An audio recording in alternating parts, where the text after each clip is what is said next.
Merci beaucoup, amis internautes. Encore une fois de plus, je suis là dans le cadre de vous présenter cette très belle émission à travers votre chaîne YouTube, La Personnalité TV, qui est chapeautée et dirigée par celle que j'appelle la grande dame, Maman Dorcas. Maman Dorcas Lema. Maman Dorcas Lema.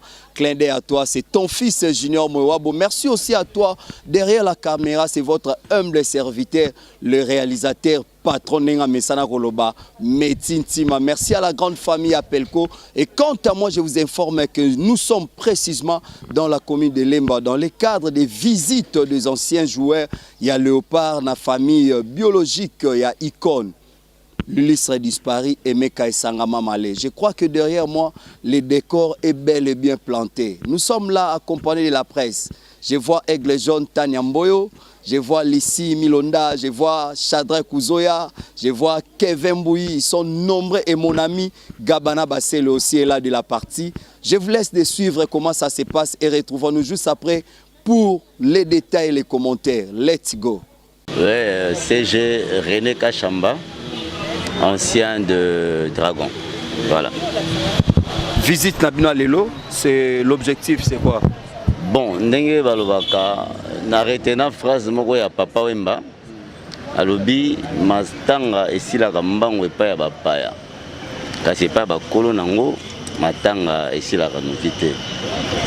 Nous avions perdu Emeka Mamale, il est parti, mais Mamale vit encore parmi nous par ce qu'il a pu réaliser.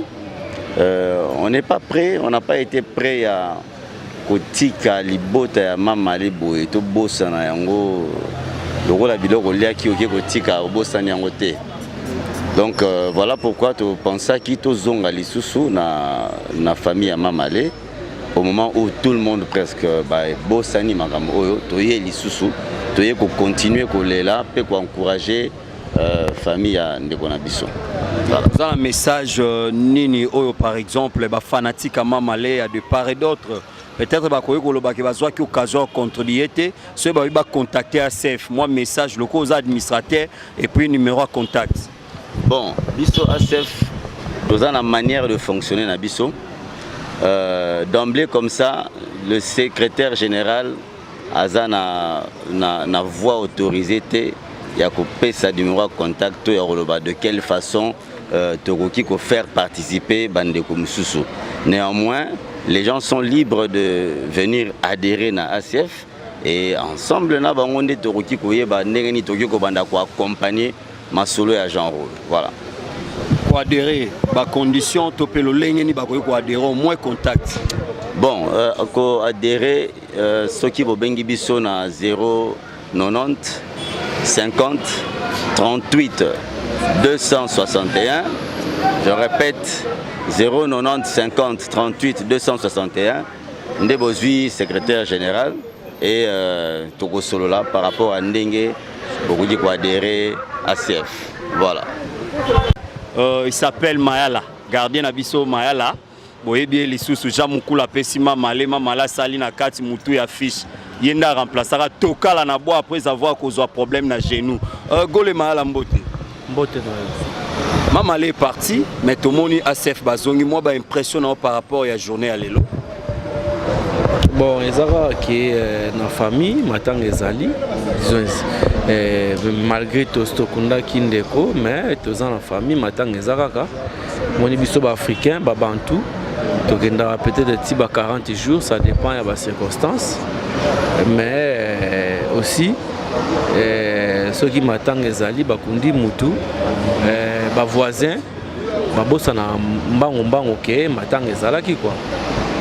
Qui est Moutou Akoufaki, et puis ma réseau continue, le rôle abisso dans la famille, pour moi, je vraiment la famille Nabisso. Et on a tous la famille biologique, qui est au Talabango, parce que tous faire partie de ma communion, sur ma bonne signon, sur Nengezoleka. Opé toko mona nango peut-être ya mukie toko que la famille biologique biso lokola toute la famille na ya ballon quoi, donc voilà signification ya présence na biso yango wana. Bonjour. Abeta na dragon. Abeta na dragon. Non, le bagage na ancien ya 20 mai. Comme nous on fait après ma semaine, abeta na dragon. Un mot par rapport au journal Hello. Bon, minga le baté, je pense que ba continuer c'est ba lobby de Agnoso. Donc au cas ba lobby yango moni ni ma mozali le toyé. Pour toute la mer. Na mwasi na biso akande ba continent ba lobi donc l'autre il na sali kombo mai komi mamale nini komi mamale na ba wana mamale c'était na dering et puis tout bezaki na 20 club to mona pe ba biscotte mbala ba marqué époque na bango nzombo le soir mbote mon frère nga mona ko na be ko original ya Yemweni est-ce qu'on reconnaît tango que yoza original ya Yemweni? Bon, moi, je réponds à la pour répondre. Pour un athlète, un mot par rapport à la visite à Lelo, ami Congo. Ouais, merci pour la parole. Lelo, pendant les un mouvement, moi, c'est un temps, tu as liboso, tu as vu ça, maman, que tozane bandeli pe tokozati na suka ti tokosisa masolo lelo nde lokwa esaki mo jour ebele akisi bakundaki ndeko na biso ya na biso ndeki na biso lelo to mona famille na ndenge mabongisi ya ACFC nga lelo to mona famille poto ça moi geste oyo ACF bongisi pour na famille ya Emeka Mamale. Moi message na ba fanatique ba ebarabino message ezaka moko tozali kaka mais ba fanatique bazalaka toujours na bolingo na biso ata zobeta soute ndenge bazana ba o ba beta lelo donc nzamba batela biso nino tuna bango sika moko vraiment toza toujours ensemble. Pourquoi ami internaute tozoko ba interview tozape na moko ya basi o abeta pe na équipe nationale na biso ya Léopard ye moko se présenter pour plus boyebe sous davantage combo maman. Merci beaucoup pour la question. Ebele ba Ebinga, Ebele ba Bossani, Ebele pe bazo reconnaître jusqu'à présent, c'est Zuma Cyril, la capitaine du Grand Hôtel Kinshasa et puis la capitaine de l'équipe nationale. Biso ba tuto simba ki pena ba équipe wana na maboko jusqu'à tel point que les lots totikeli pe bato mususu. C'est ça le football. Vraiment merci. Zuma ami Congo au adhérent on est parce que tout le monde a plus des hommes hein, mais au adhérent on est nos avec la difficulté te que ya roboya ou bien on va proposer on va moko intégrer. Non, bango kutu ba proposer ngate. Bon na apprécier ki on na musika. Na linga pe mingi ko sangana bisika mibali bazali hein pour na matapé moi sagesse intelligence pour tala bisika bango baza makambo ezala vraiment makasi tende tibiso basi bon bango ba benga ngate ngamo na sepela kina ya pona kola pe lisusu. Mais ça t'est arrivé na mo banda ko beta ba traiter bino ba bolinga foot bilo wa mibali bo ba lesbienne oyebisa na bato nini est-ce que ça va vrai ou bien ça rango ka netolo ba les kinois sont des balobiennes. Bon, effectivement, nous lobby. On est constant bateau, mais en réalité, ça bon côté. Donc, tout ça bassi, tout ça bassi. Pour la biso, si tout ça na biso, mais bah bazo beta, et ça na côté que non, bah lesbiennes, mais ça les sangande tout ça ensemble, bah ça lesbiennes, bah ça bassi, ça la majorité à quatre biso et belé bah bali et belé pesi bah boti, donc c'est ça. Merci. Merci.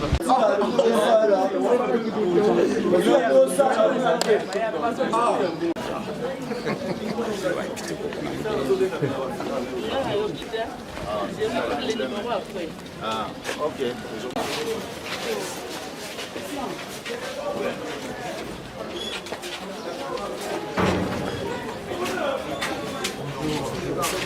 Bonjour.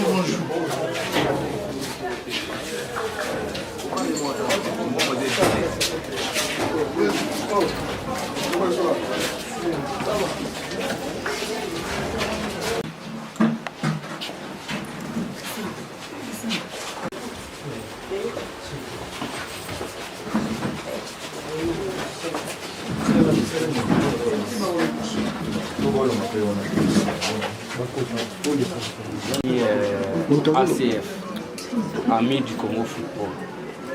Toza moko ya bana na tango makambo koya kito yaki toyekisaki bino tokozala na libota ti processus oyo nyonso okende ti na suka. Donc baoyo bazali bavoisin soki likambo ekwei soki batie nzoto amongoi na libulu bakendaka bayaka lisusu me baoyo baza bana famille bandeko bakontinuaka na pasi wana. Yango biso en tant que ACF toza na mawa ya ndeko na biso ti lelo yango toyaki epa na bino oza famille biologique so oza famille na ye ya ndembo toya kotala bino toya kopesa bino message ya baencouragement message ya koloba ete biso ACF malgré tokendaki malgré toye toza toujours na bino elongo toza na baprogramme mwa ebele oyo toza nango mposa ya kosala et au fur et à mesure ntango ezokende bokoyeba mabongisi nini mosusu oyo biso ACF tosali. Donc tosengi bino bozala motema kokita ndenge nzambe azomema biso ndenge nzambe azopambola biso ndenge tokobanda koya kokutana na yo précisement ntango nyonso oyo occasion epesameli biso na bandi oyo nyonso tozalaki nango toloba yango kosa ndenge tolobi ndenge nyonso nzambe akopambola biso tobanda toujours kokontinue koya mpona komona yo.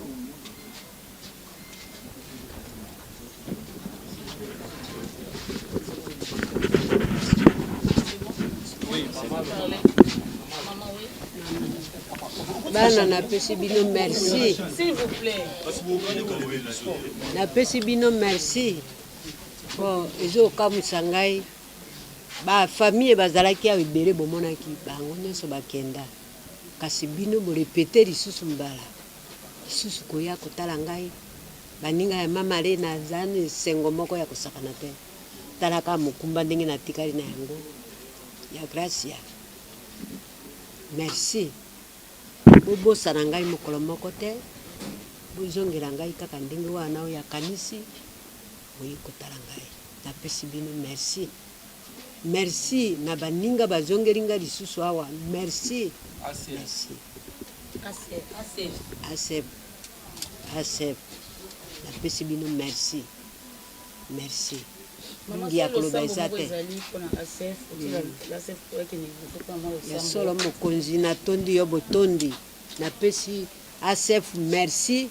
Tika ete opambola bango na misala bazali kosala bazwa ya ebele po ete bakanisaka mabota na biso bandeko biso baetotikali bamama veve tika ete osalisa bango opesa bango ya mingi Yesu Kristu oyebi te biso tokozwaka na bokasi bwa yo nzambe natondi yo botondi nzambe opesa bana nao makasi batikali po ete bakende se liboso na mosala moye bazali kosala na kombo na yo Yesu Kristu amen. Amen. Mama eloko mosusu oyo tolingai tobakisa mpona mwana tokoluka mokolo tokoya tofanda lisusu tosolola oyo toza na besoin tosunga mpe mwana na nzela ya baklasse na nzela ya po abetaka mpe bana tokosunga mpe mwana na oyo nyonso tokoki kozala na yango. Donc oyo ezali symbole na biso ACF tozopesa yango epa mwana parce que lokola ndeko na biso aza te tozokose retrouve epa mwana. Donc mwana oyo azali ka membre na biso akone ozala membre na biso baavantage nyonso ezalaki ya papa mwana mpe akozala nango. Donc yango wana tolobake oyo aza mpe kaka ACF aza mwana na biso aza membre na biso.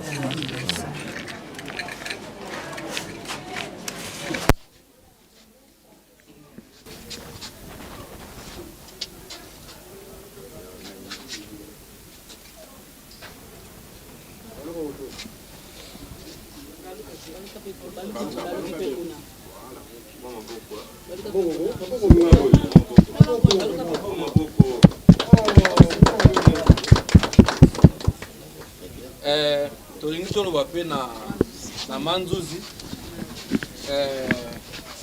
toyebi ke aza na periode ya pasi tokobosana ye te aza na mwasi na biso oyo nyonso tokomona nango na makomisi na biso toza nango tokoya mpe kotala yo ndenge nzambe akokomisa kozala na basusi te yebaki oza na bato biso tokotika te tokokontinue mpe koyaka kotala yo ndenge nzambe akokomisa na ndenge toza.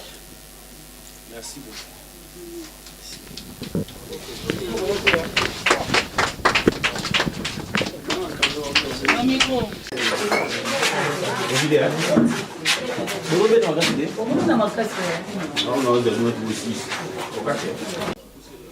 On était partis, comme vous le savez, nous avons perdu notre frère et nous avions promis de revenir assez souvent.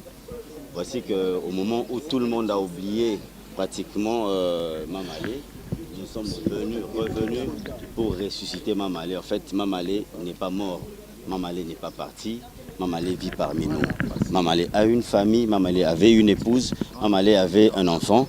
Nous sommes revenus pour réconforter la famille et apporter un petit soutien financier pour le bien de ceux que Mamalé a laissés.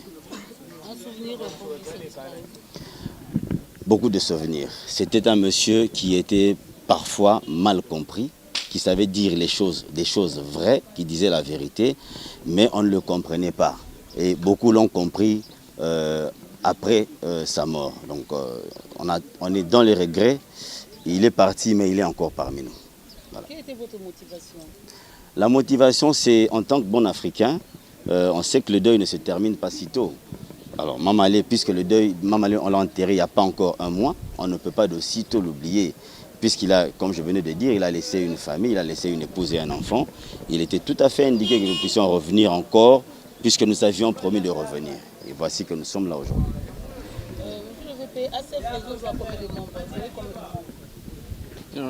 ACF, nous avons plus de 50 membres, parce que chaque jour, chaque semaine, il y a des gens qui demandent de s'adhérer. Donc on est à plus de 50 parce qu'on ne peut même pas compter aujourd'hui. Donc voilà. Votre objectif? Notre objectif, c'est dans la famille, on s'entraide. On s'entraide et puis nous voulons aider le football congolais, tant soit peu. Être des accompagnateurs du football congolais au niveau de la fédération, au niveau du ministère des Sports, au niveau des clubs et au niveau des individus, des acteurs, comme Mamalé a été un acteur. Et voilà que nous sommes là pour apporter un soutien moral, financier, que sais-je encore. Voilà. Amis du Congo Foot. Un mot pour le mécène sportif. Bon, nous voulons demander à tous les sportifs congolais, que ce soit au niveau du ministère, au niveau de la fédération, au niveau des clubs, qu'il est bon de pouvoir aider les joueurs pendant que nous sommes encore vivants. Parce que d'habitude, quand quelqu'un meurt, c'est alors qu'on vient avec des aides par-ci par-là. On veut enterrer les gens avec beaucoup d'honneur, mais quand on est en vie, on a l'impression que nous sommes abandonnés à nous-mêmes. Donc voilà quoi. Donc il faut qu'il y ait une politique au niveau soit de la fédération, soit du ministère ou même du gouvernement, parce que quand on parle du ministère, on voit le gouvernement, qu'on puisse aussi voir ces cas, quand quelqu'un n'est plus actif, qu'on puisse trouver des voies et moyens pour nous aider par-ci par-là, parce qu'on le voit, les conditions dans lesquelles les acteurs meurent, c'est déplorable. Mais on a déjà fait des choses que les grands n'ont pas encore fait. Donc voilà.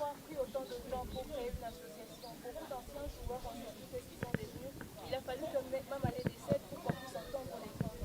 Et est-ce que vous avez l'appui du gouvernement par rapport à cette idée? Non, on a l'appui des personnes. On se cotise, les membres se cotisent, donc il n'y a aucun partenaire jusque-là. Lui-même, Mamalé, était membre de l'association. Donc comme je vous ai dit, on a créé l'association au mois de janvier. On est encore jeune et on espère grandir. Et voilà, donc je ne pense pas qu'on a attendu beaucoup de temps, mais chaque chose a son temps. Même la Bible le dit, chaque chose a son temps. Donc ça c'est le temps des ACF. On est là, on fait ce qu'on peut. Merci. Ça commence bien et ça finit bien. C'était là votre humble serviteur Junior Moyoabou, l'homme à la tunique de plusieurs couleurs et aussi le moindre de tous les journalistes. C'est comme dit-on que tous les journalistes, c'est Balekina Bangonga, Babiso, Junior, Osoginza Mbete, vraiment mon boulot. Merci Naba, abonné sur la Personnalité TV. Merci à toi, Maman Dorcas, l'homme à la grande dame, pour la confiance que tu ne cesses pas de m'octroyer. Et aussi à toi, mon réalisateur Metinti Mabalobi, les réalisateurs patrons, l'équipe en tout n'a pas moyen. Et pourquoi pas aussi accompagné de la grande famille de la presse. Je vois El Pacho, mon ami de tous les temps, de tous les jours. Merci, clin d'œil à toi mon ami. Les cordons Zizi Ngongolo Balobi, clin d'œil à toi. Et aussi les cordons Papi et Babé. Balobi wana ba ami de la France, autour na bango ndeli solo Junior Mowa ba ebinga informe et vide. Pourquoi pas aussi à toi l'homme des Zamba, la presse quinoani, le parfum de la presse, Chadrek Kouzoya. Et quant à moi, je vous demande toujours de bien vouloir s'abonner et liker, ça nous fera énormément du bien. Ba eba mesana ko finga commentaire angwana à vous.